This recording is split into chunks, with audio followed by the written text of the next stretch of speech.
Now I will give the floor to Mrs. Tulia from the United Republic of Tanzania.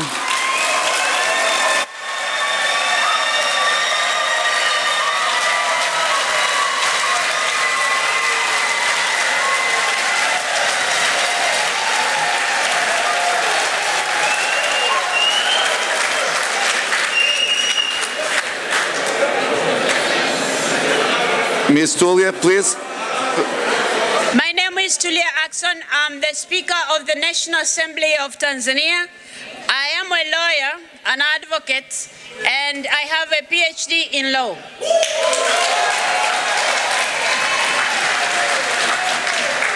I served as the Deputy Attorney General of the United Republic of Tanzania at the age of 38, and I also became Deputy Speaker of the National Assembly of Tanzania at the same age, and until last week, I was the President of the Africa Geopolitical Group in the IPU.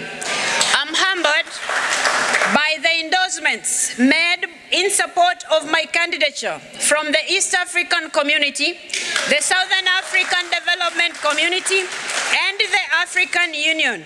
Colleagues and friends, I'm acutely aware of the weight of responsibilities of the office and multiple challenges that the world is facing today, ranging from the effects of climate change, interstate conflicts, poverty, and the threats of peace and security that have wide-ranging ramifications for developed and developing countries alike. I am confident, however, that if I'll be elected as president, I will have you, colleagues, to work together in shouldering these responsibilities. From the time I became one of the leaders of IPU, I have had the opportunity to collaborate with you to realize IPU's shared values of peace, justice, tolerance, respect, and solidarity. My participation in IPU meetings and other activities has given me a deep and clear understanding of its vision, mission, and the role it plays in the world. As the immediate past president of the Africa Geopolitical Group in the IPU, I'm proud of our contribution towards achieving the objectives of the IPU, especially in addressing the challenges facing the world with a view of ensuring sustainable development.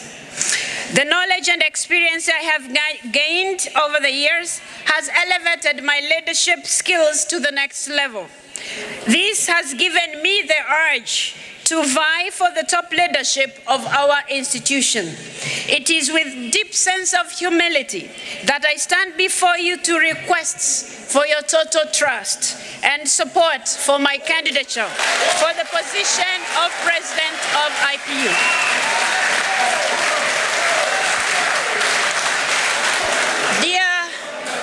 Dear colleagues and friends, my vision is to work with all member parliaments of the IPU to align our organization with the fast-changing realities of our world.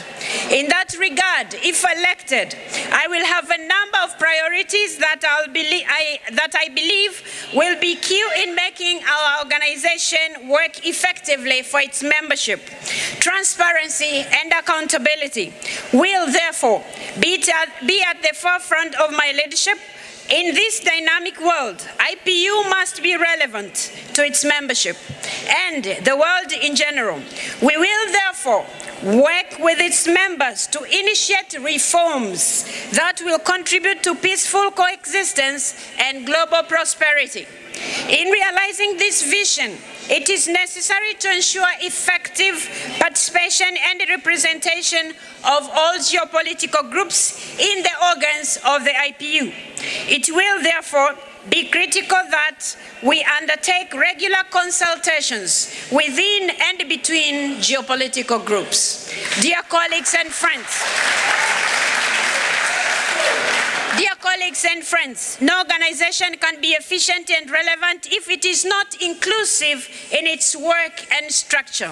If I become IPU president, I will champion equitable representation in national parliaments with a particular focus on women, youth, and other marginalized groups. Agendas such as artificial intelligence and its impact on democracy, human rights, and good governance will be given appropriate attention in our discussions. Overall, my leadership will work tirelessly to contribute towards a more inclusive, sustainable, and peaceful world. IPU has objectives and values that are shared with other global and regional institutions. Hence, my duty shall be to strengthen the IPU's cooperation with the United Nations, regional interparliamentary organizations, and other key stakeholders. Dear colleagues and friends, in leading this organization, I shall always be guided by the decisions and resolutions of the IPU. Implementation of these will be an important tool to ensure that IPU attains its objectives and stays on course as envisioned by its members.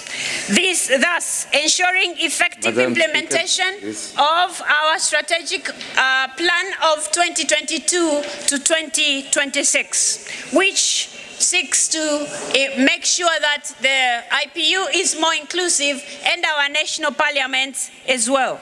Ladies and gentlemen, as I conclude, it is also important to make sure that our finances are in good hands, and we take care of our finances in the sense that the IPU has to always be at the forefront into looking into the finances of the contributors and making sure our money is always safe.